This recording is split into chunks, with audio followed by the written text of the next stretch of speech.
These times are strange, it's quite surreal. It's never been like this.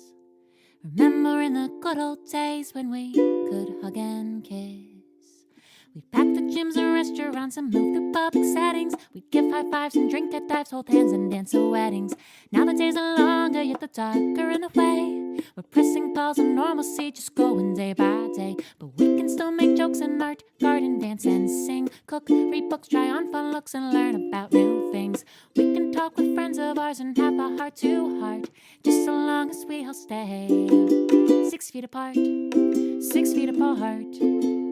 It's the newest thing to do. Stay 6 feet apart, 6 feet apart. The distance between me and you, 6 feet apart, 6 feet apart. And when I say I'll keep you very close to my heart, it's purely metaphorical. These times are quite historical, so step aside, let's live our lives 6 feet apart.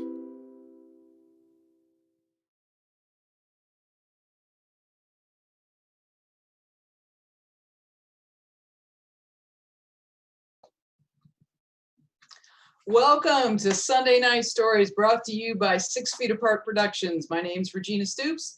I'll be your host for this evening. Tonight's show is our Mother's Day special, and it's all about moms. All about moms that triumph, moms that we love, moms that drive us absolutely crazy. It's all going to be here. Now, my mom fell into pretty much all of those categories. I mean, I love my mom, but she had these classic mom phrases.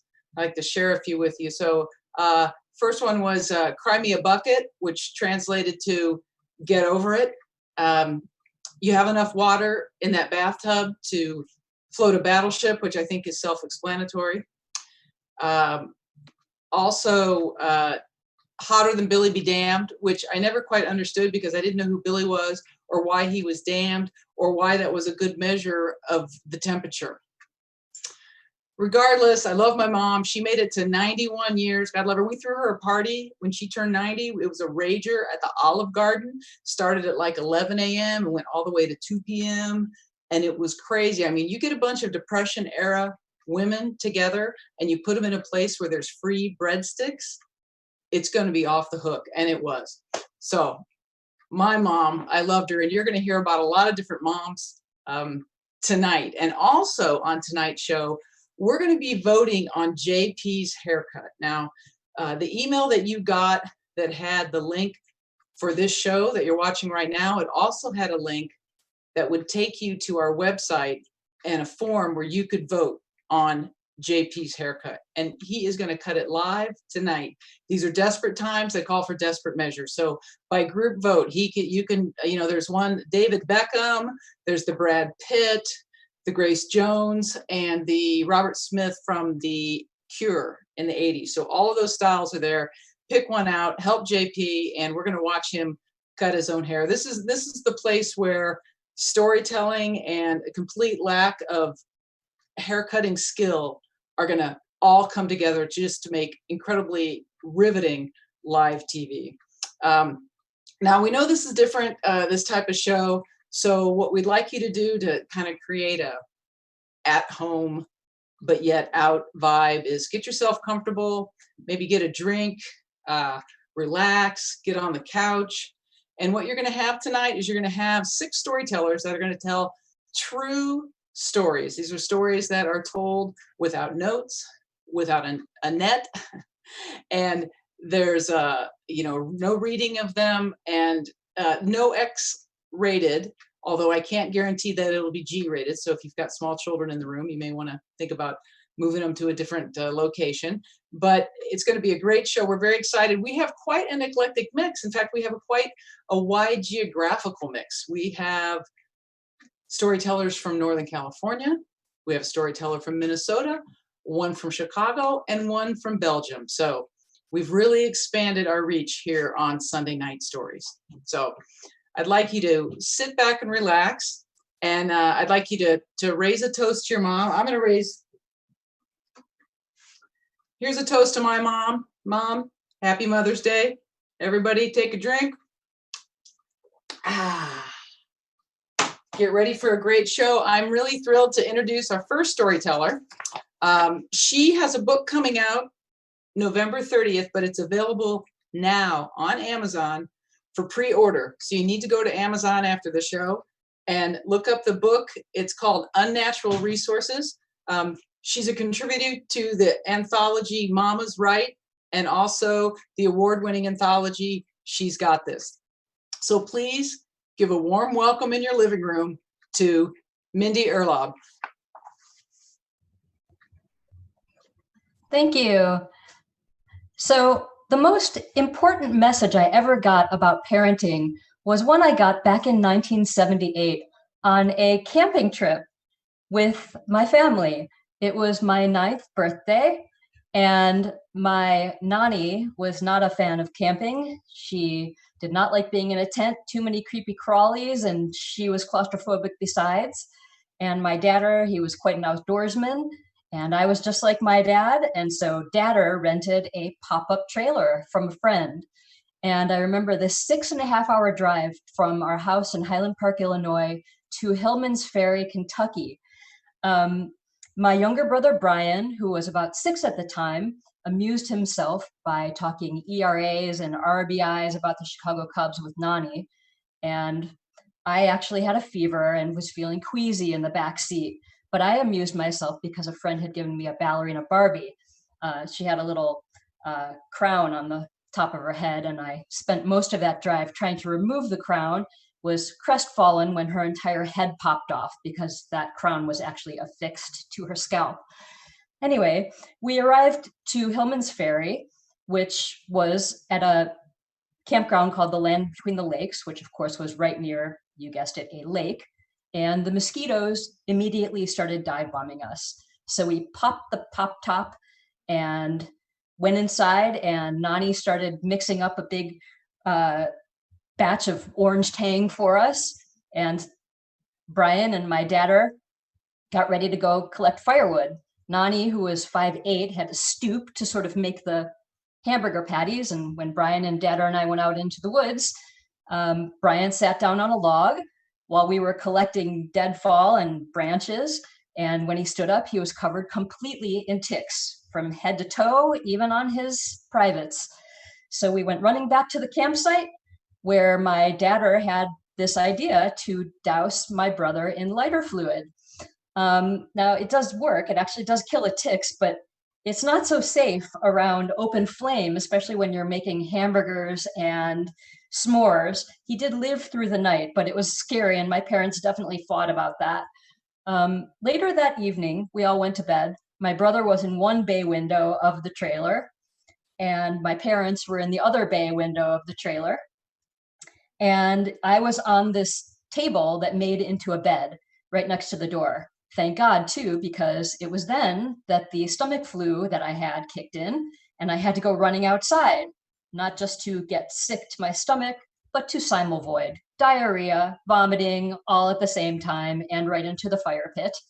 I got the attention of a skunk who quickly perched right on the step of the trailer. And both of my parents, I saw them putting a hushing, whispering finger to their lips, telling me to be quiet and not scare the skunk. Thank God the skunk busied itself with rummaging through our trash. And my parents spent the rest of the evening running me out to the public pit toilet. The next day, we woke up totally exhausted and cranky, and it was pouring, of course. Now, as ill-prepared as we were for camping, we were even more ill-prepared for being in a claustrophobic little pop-top camper. And we were cranky, and my brother and I were probably whining pitifully. And most likely, Nani had this brilliant idea to get out of the wilderness and to go see a movie. So we went to see Grease and got out of the rain and enjoyed ourselves. And when we got out of the movie theater, lo and behold, the sun was up. So Nani, who was totally sick of ticks, skunks, vomiting, diarrhea, fever, rain, wilderness, and claustrophobia, decided to blow up a rubber raft and float out into the lake, into the sun. It was the first time all weekend that I saw my nanny smile. So, what do I learn about parenting from this? Well, today is Mother's Day, and for the very first time ever, I am without my nanny. Nanny lost her battle to ALS 4 months ago, and I am heartbroken. I don't have her to talk to. I don't have her to share stories with. And my son is away at boarding school. My 16-year-old is away, and I can't get a hug from him on Mother's Day. So what will I do? I will stay home. I will shelter in place, just as I have for 7 weeks and 5 days now. I will not go to the movies. I will not go out for brunch. I will not go to the beach, and I will definitely not go camping. But I will be grateful for what I have. And if it all gets a little bit too hard, I can always just blow up a rubber raft and float away into the sun, even if it's only in my mind. Thank you.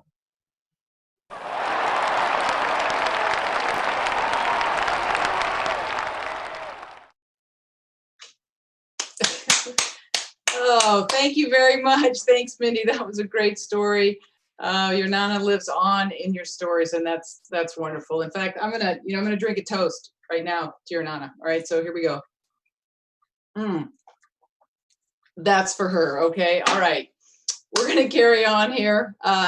Our next story comes to us from our storyteller from Belgium, and because Belgium is at this point, I don't know, it's like a week or a month ahead of us. I don't really know what time or day it is there, but I think it's way past his bedtime. So he videotaped it and sent it to us. So this is pre-recorded, but our next storyteller is born and bred in the UK, and he's the son of a son of a son of a storyteller who likes to infuse a lot of misunderstanding and confusion about being a second generation storyteller, and tell hilarious stories about his mom and the confusion that comes with being first and second generation and living in Belgium. So without further ado, let's listen to Siamack Salari. Thank you.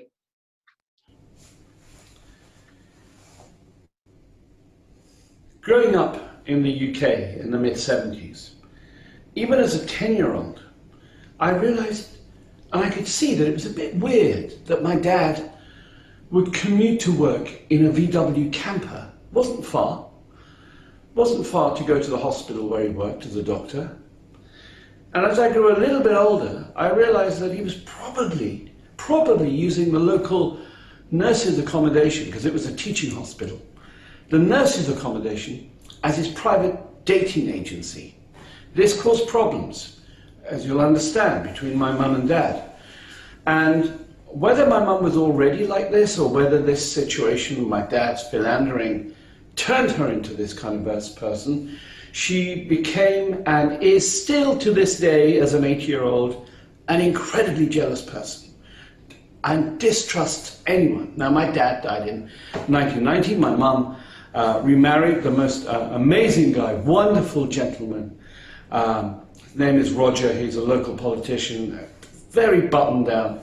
And I keep saying to her, Mum, he's all right. You know, when you go to these parties and gatherings, you don't need to watch him like a hawk, because he's just not that kind of guy. Yet she does watch him like a hawk. And any man can potentially be that kind of guy. Roger got home one day after work and found my mum standing in the hallway looking like thunder, furious.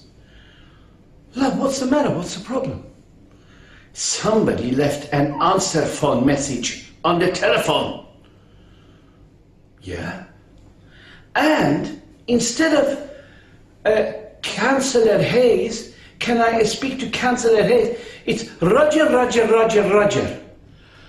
And then she doesn't even speak English. She's a foreign woman. I don't understand anything she says. Right, love, yeah, carry on. And at the end, she says, I love you, Roger. Who is she?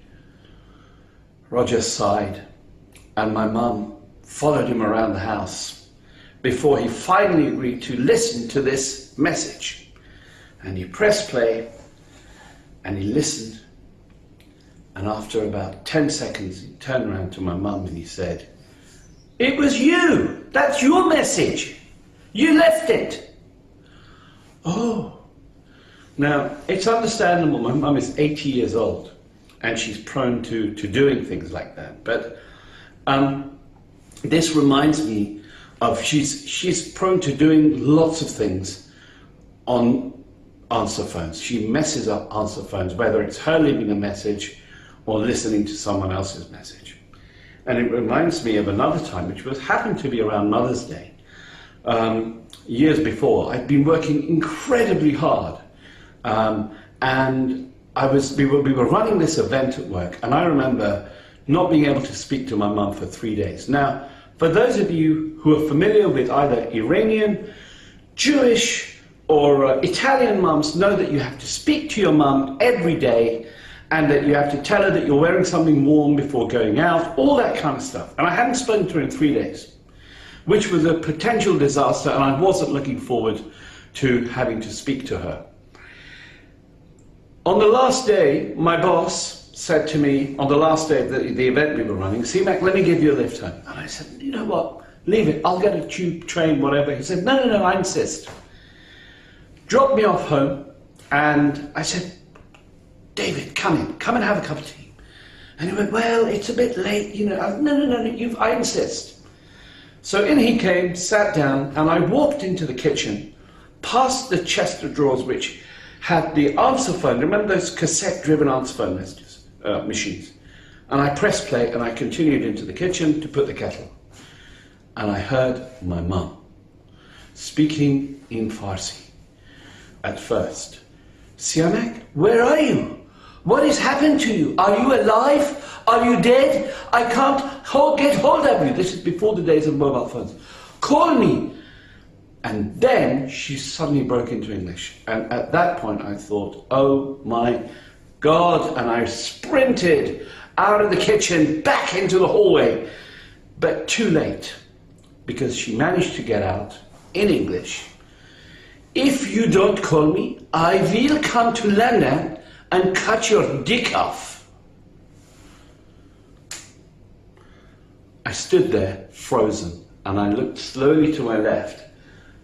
David, my boss, was sitting there with his jaw hanging. And he went, "Who's that?" And I said, I don't know. Some crazy person keeps leaving these messages on my phone, and I've told British Telecom about it, and they're trying to, to kind of see who it is. They're trying to trace the calls. And he went, "Oh my God, that's awful. I really feel sorry for you." I said, "Yeah, damn right you should. This is terrible. It's really stressing me out." And I guess the lesson there was to call my mum every day, even if it meant going to a phone box and calling her. So that's the lesson from Mother's Day. Thank you for listening.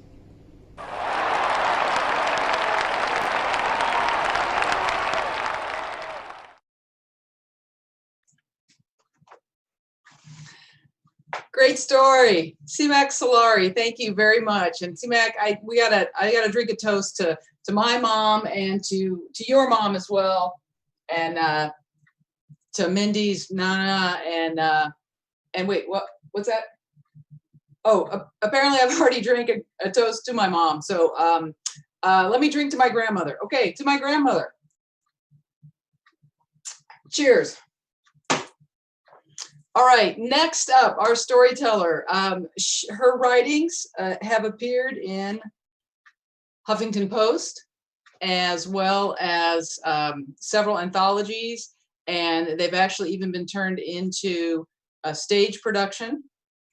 And she has a blog called Transparenthood, and where she chronicles the family's journey with a transgender child. And I'm really thrilled to have her here tonight. So please give a warm welcome to Leslie Lagerstrom.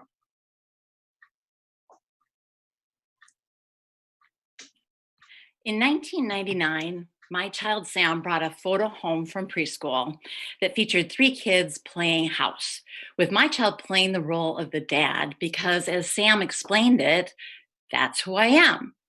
Now, I know that what I just shared with you is not going to win any good story awards, but what makes it interesting is the fact that my child Sam was actually assigned female at birth. But as soon as he could verbalize his feelings, so right around that preschool age, he told us that he was not a girl, that he was really a boy. And that made me incredibly uncomfortable. I'm embarrassed to share with you. Um, I didn't know children could be transgender. And so subsequently, my uneasiness about it made it so that I did not really handle it well for several years.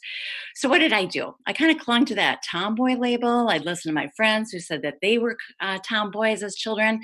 And so then I'd repeat that to Sam. Sam, you're just going through a phase. Or I would try to convince him that it was okay to be female and masculine, erroneously thinking that he just didn't want to be a girly girl. But as you can imagine, my efforts fell on deaf ears.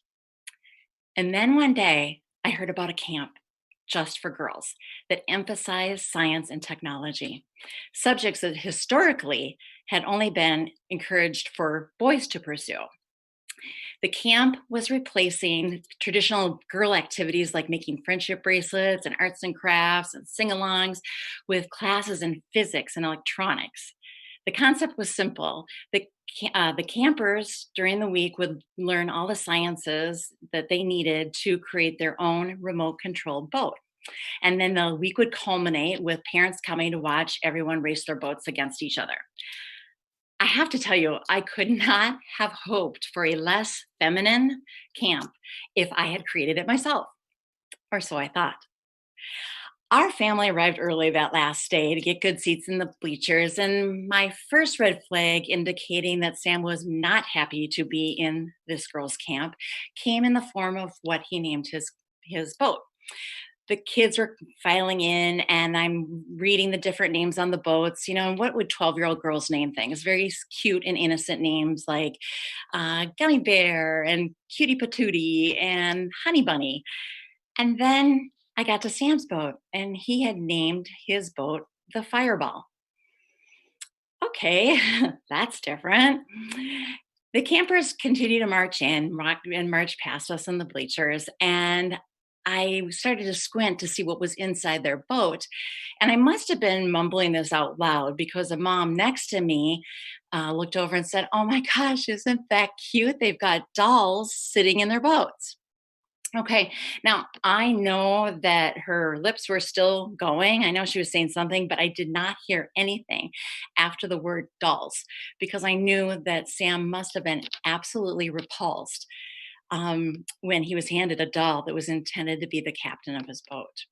Yes, a well-meaning camp counselor decided it wouldn't be great to give each camper a doll and encourage them to get them all glam for their maiden voyage.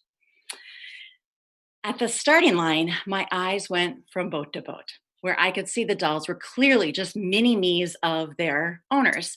The girls took time to do their hair and put makeup on, even though they were just plastic dolls. And I could tell that these girls were maybe even more proud of their captains than they were building this incredible remote control boat. And then I got to Sam's, the doll sitting in Sam's boat. To my horror, she was dreadfully disfigured. All of her hair had been cut off. And I don't mean just like cut like a nice crew cut. I mean chopped haphazardly so that there were long tufts and short tufts, and the poor doll even had bald spots all over her head. What was even more depressing and disturbing to me was the beard that Sam had drawn all over the doll's face in black magic marker. The sight of this bearded lady was so jarring to me. I felt like I'd been hit upside the head with a 2x4. This time, his hint was unmistakable. It was one of those, "Can you hear me now, Mom? Damn it," that I will never forget.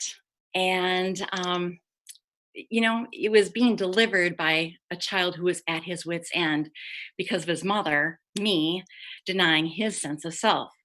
So that day, I retired that "It's Great to Be a Girl" speech, and together our entire family began to enjoy the simple peace that can come from unconditionally accepting and loving your children exactly how they are. Thank you.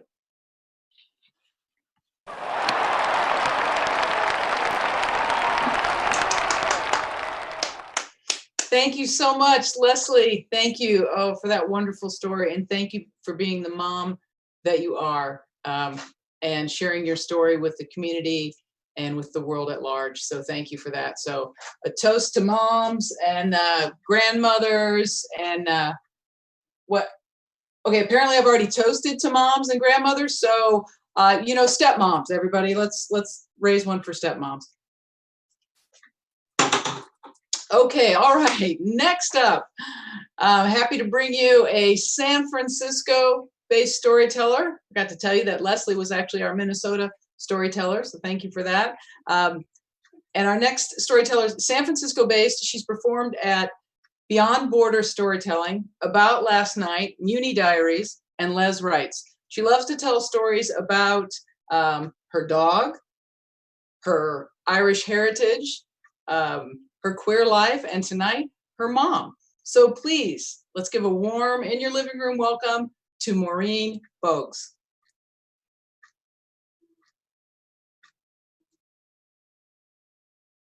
Thank you. My mom grew up one of 8 children in Los Angeles in the 1940s and 50s. Her dad was a salesman and her mother was a homemaker. She had a difficult childhood. Her mother was committed to a mental hospital when she was just 9 years old.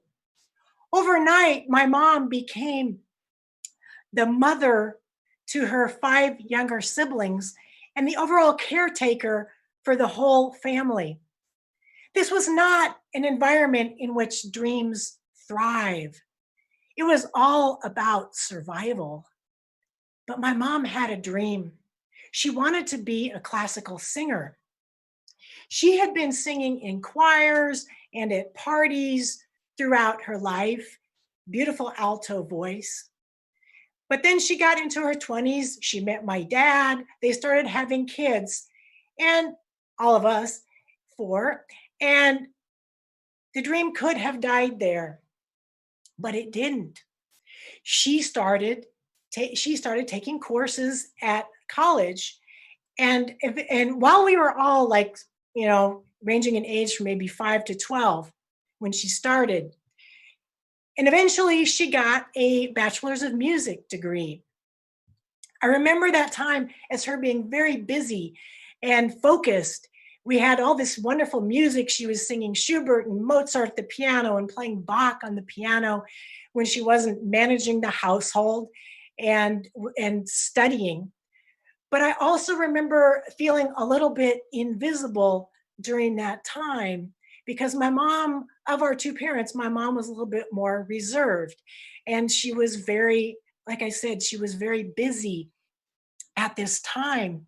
Plus, I was not a traditionally feminine child, and I was not feminine like my mom. So I didn't feel like I quite fit in. But I remember at one point, I told my mom, I never, ever want a doll for Christmas or my birthday. And you know what? I never got one. My mother's love was subtle but fierce. One year, I actually did get a football uniform, which I asked for. So she was always listening. She was always listening. And when I came out as a lesbian in my mid-20s, she told me that she kind of always knew, and she was proud of me for being myself. Now, my mom didn't get to pursue her opera singing career, but she channeled that love of music into her kids because we were encouraged to take any music lessons that we wanted. And through my childhood, I took tap and ballet and guitar, piano, viola, voice, not all at the same time, but through the course of my childhood. The only thing that stuck was the piano. I still play to this day. I took lessons for 15 years, just play for fun. My brothers studied the piano, the cornet, the drums. So we all got our turn. Did any of us become professional musicians? No, but we're all music lovers. And my particular love is classical music, thanks to my mom. I have an obsession with classical piano, especially Beethoven, because I did study him as well. Now, my mom moved 2 years ago to Oregon. She lives in a senior living place there. But before she went there, she lived in San Francisco for 15 years. And during that time, we got to go to a lot of concerts, the San Francisco Symphony, different classical concerts. And it was really our way of bonding. It still is. We still talk about music on the phone whenever we chat sometimes. One story in particular that I love to remember is the time that we were sitting waiting for a concert to start. And she had 2 pieces of candy in her purse. And she reaches out and she gives me one and she takes one. And she watches as I open it and I put it in my mouth. And then she puts her hand out for the wrapper, like I'm 5 years old, except I'm middle-aged plus at this point. But that's my mom. Fierce but subtle love in the small gesture. And always a mom, a classical singing, classically trained, wonderful mom. Happy Mother's Day, Mom.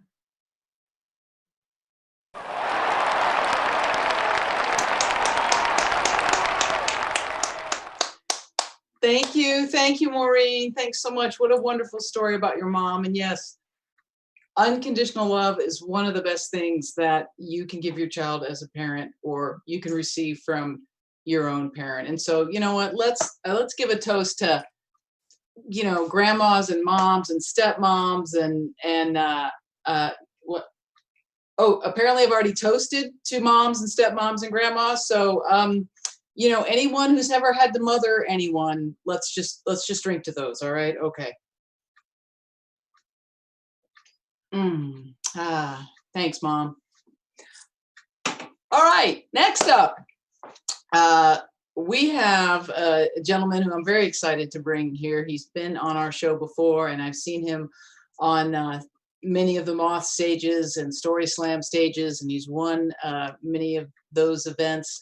And he's a wonderful storyteller. He's actually a woodworker and has a shop out on Old Alameda Island, and he does beautiful work. You can find him on his website, and if you're looking for some beautiful handcrafted furniture, I suggest you do so. Apparently he tells stories at lumber yards and I think wherever he can. And so I'm really excited to have him here tonight. So, oh, sorry, one other thing.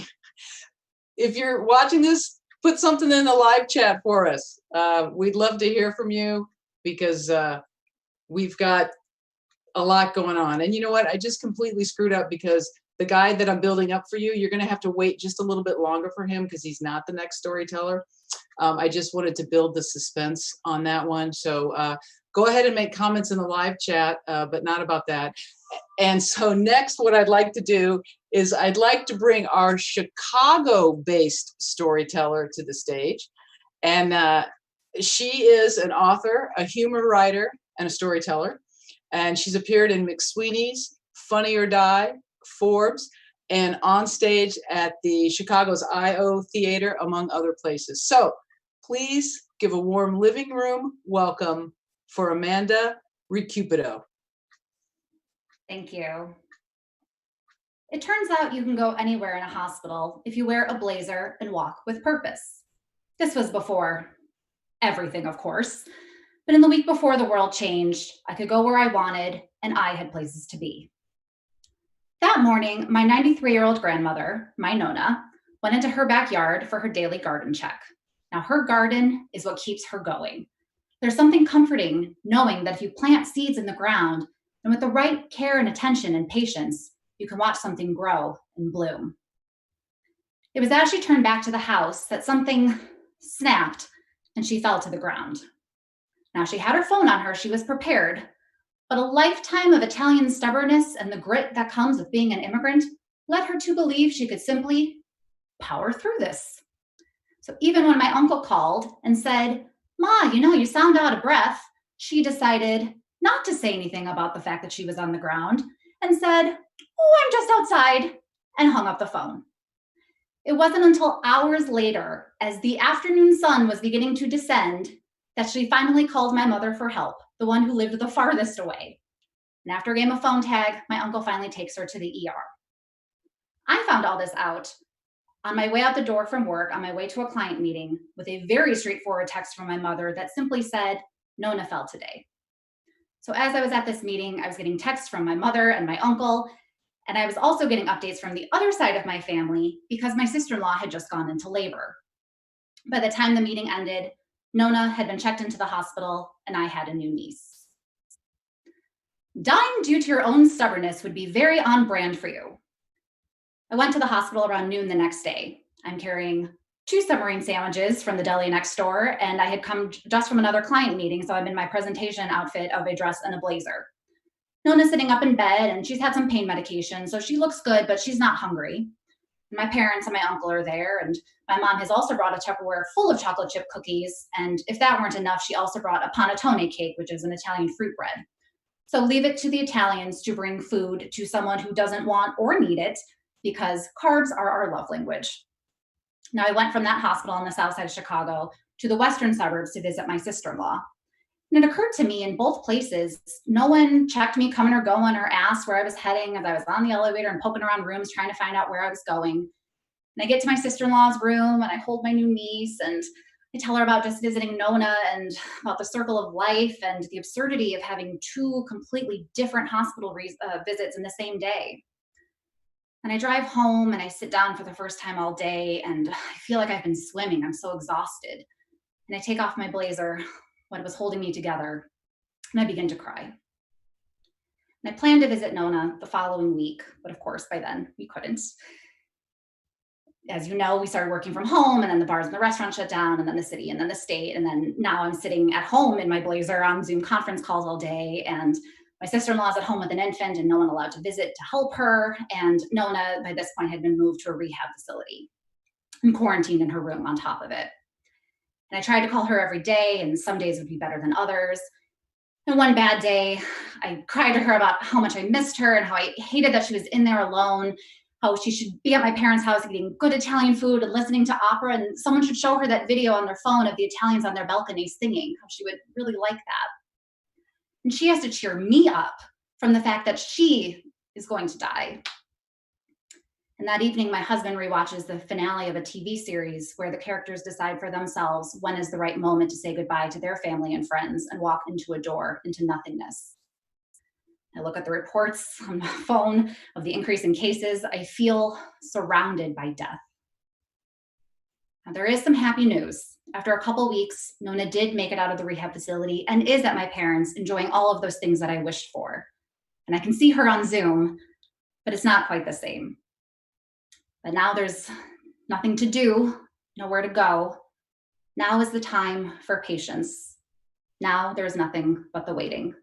Thank you.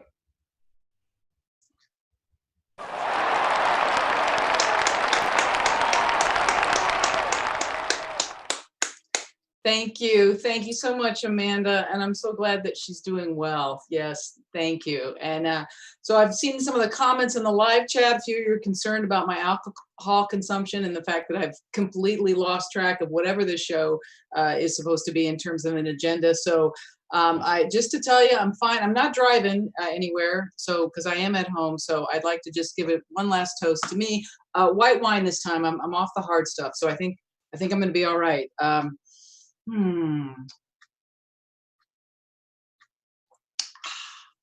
Okay, so next up, as you may have guessed, who's coming to our stage in your living room is the man, the myth that I spoke about, the woodworker extraordinary and storyteller extraordinary, and the man who is going to be cutting his hair. So a reminder, if you have not voted yet, look for the link that came with your ticket link and go over to the website and pick a hairstyle for this man. Now, you may need to watch him in order to decide what hairstyle you think is going to be right. But regardless, the story is going to be great. So please give a warm welcome to J.P. Frary.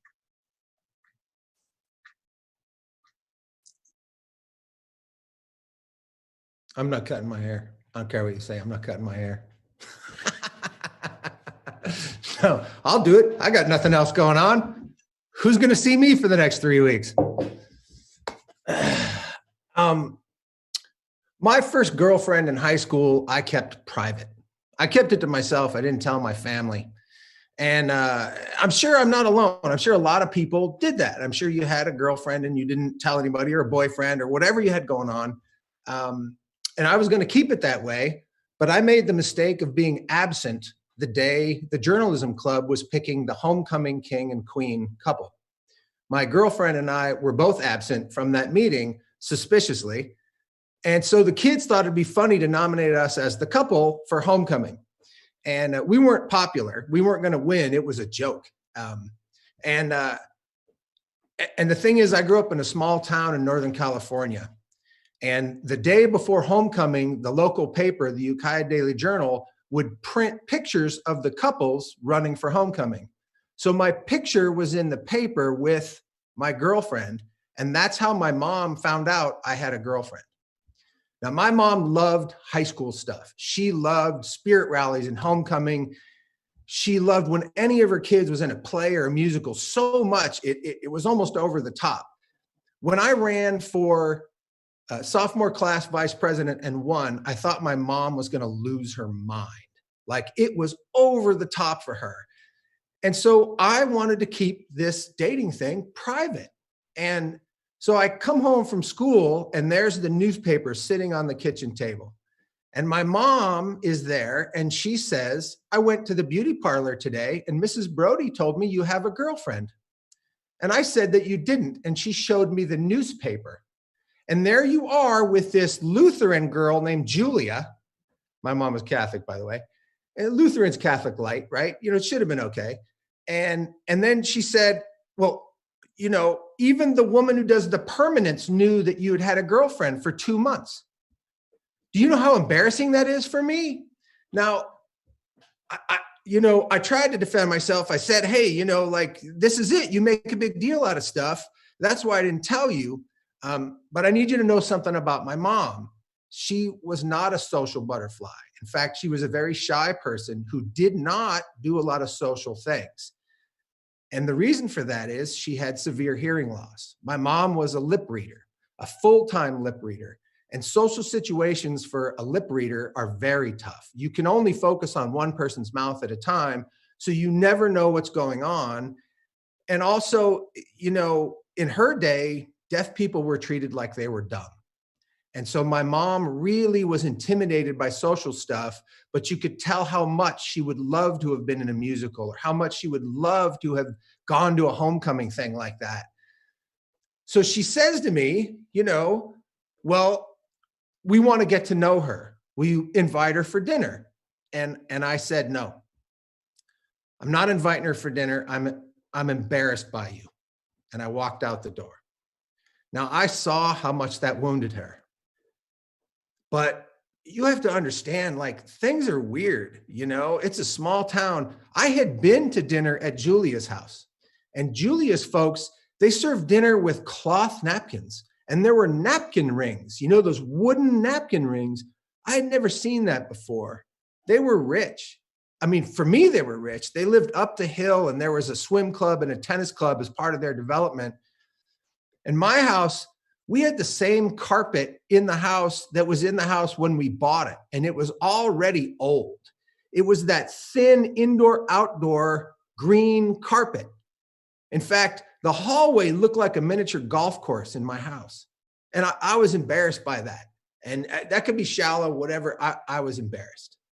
And this twilight zone of a town, what they do for homecoming, you would not believe. They shut the main town down. And they have a parade for the homecoming couples. you have to borrow somebody's big convertible. So all the couples are in convertibles and they're parading, and people actually take off work and stand on the sidewalks and clap as you go by. So Julia and I are in my dentist's convertible. That's who I borrowed the car from. And we're driving and we're in line with everybody in the parade. And Julia says, "Hey, is that your mom?" And I look up and I go, "No, that's not my mom. My mom wouldn't wear curlers in public." And as we get closer, I realize that's my mom. My mom has curlers in her hair. She has a neon yellow shirt on, polyester stretch pants that are plaid. She is carrying my dad's old Super 8 camera, which I know is broken, so it's not even working. And she is smoking. And as we get closer, she goes, "Look, there's my boy and his fancy girlfriend."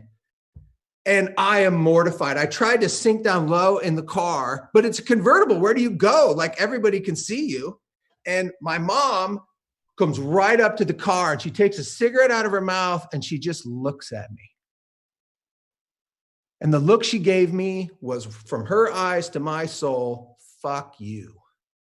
And she walked behind the car, and now she followed us for blocks, smoking, pretending to film us, and going, "Look, it's my baby boy who's too good for us. Look, it's my baby boy who's too good for us." Now, I am mortified. I can't even look at her. I didn't yell. I didn't even say a word. I was so mortified. And after about 5 blocks, she just peeled off. And the parade ends at the high school for homecoming, for the big homecoming dance, where they pick the homecoming king and queen. And by the way, I don't think we got a single vote. And at the dance, people that I know from high school are coming up and they're going, who is that woman? There was a weird woman following your car in the parade. Who was that? And I just said, "Oh, I don't know. I'd never seen her before. I don't, and a few kids that knew my mom said, "Wasn't that your mom?" No, not my mom. Completely denied it. So my mom has been dead 18 years on June 1st. And if I could go back to that parade, I would get out of that car, I would walk up and give her a hug, and I would say, "You win. I'm a prick. Happy Mother's Day."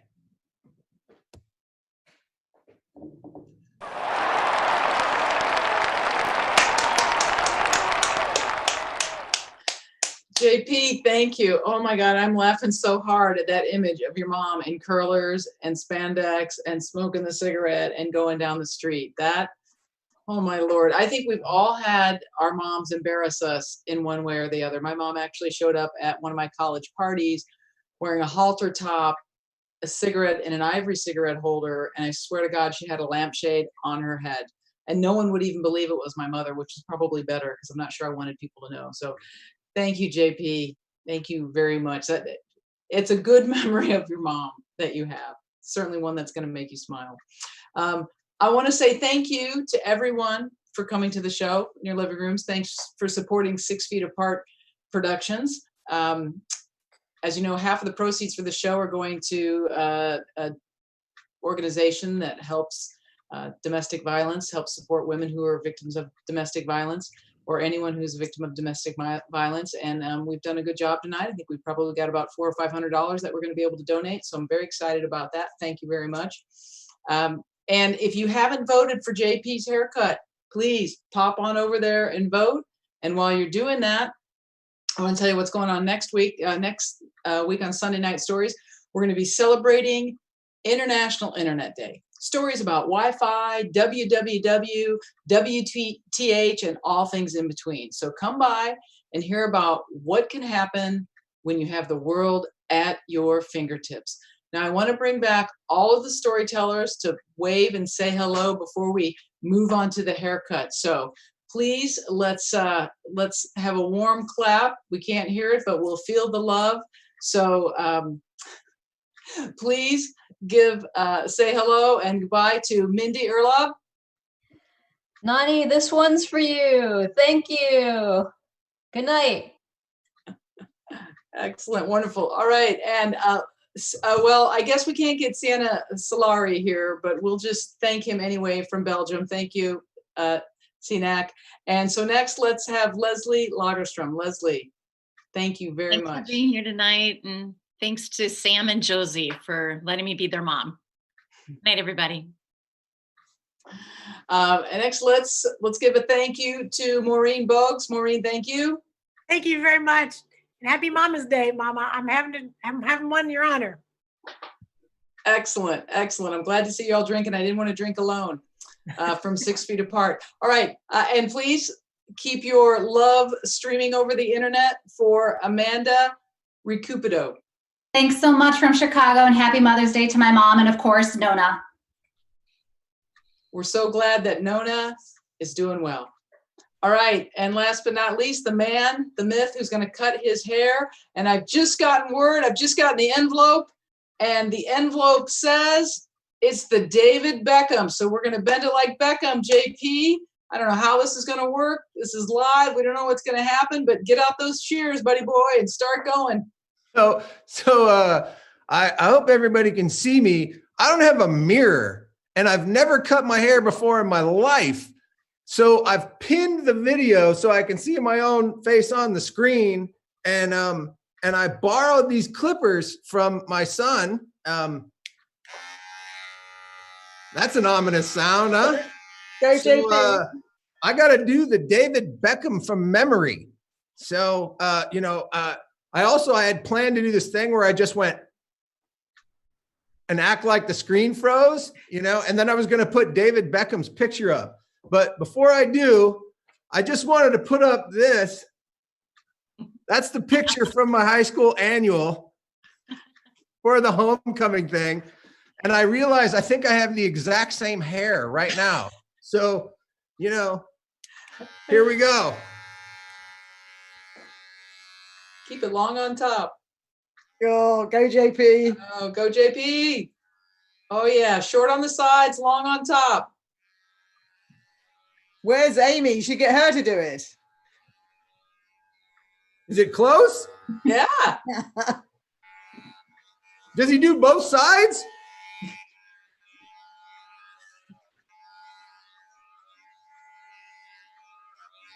Whoa, it feels good.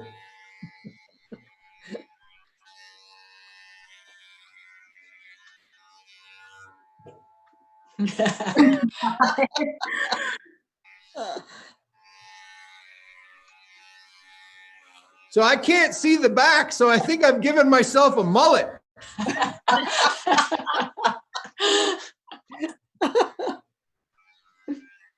Wow, I feel 10 pounds lighter.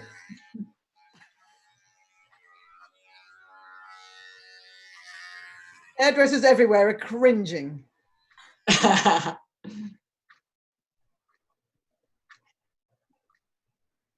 What do you think? Is that yeah, comb it over.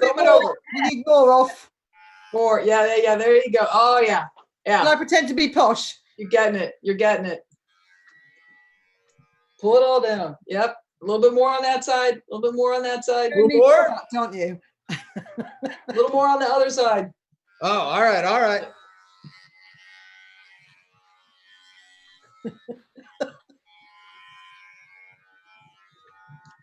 Yeah, and then pull that down like that.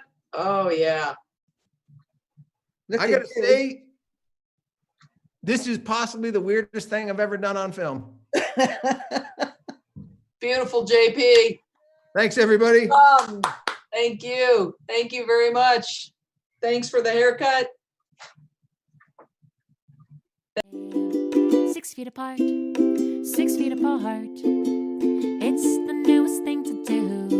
Stay 6 feet apart, 6 feet apart. The distance between me and you. 6 feet apart, 6 feet apart. And when I say I'll keep you very close to my heart, it's purely metaphorical. These times are quite historical. So step aside, let's live our lives 6 feet apart.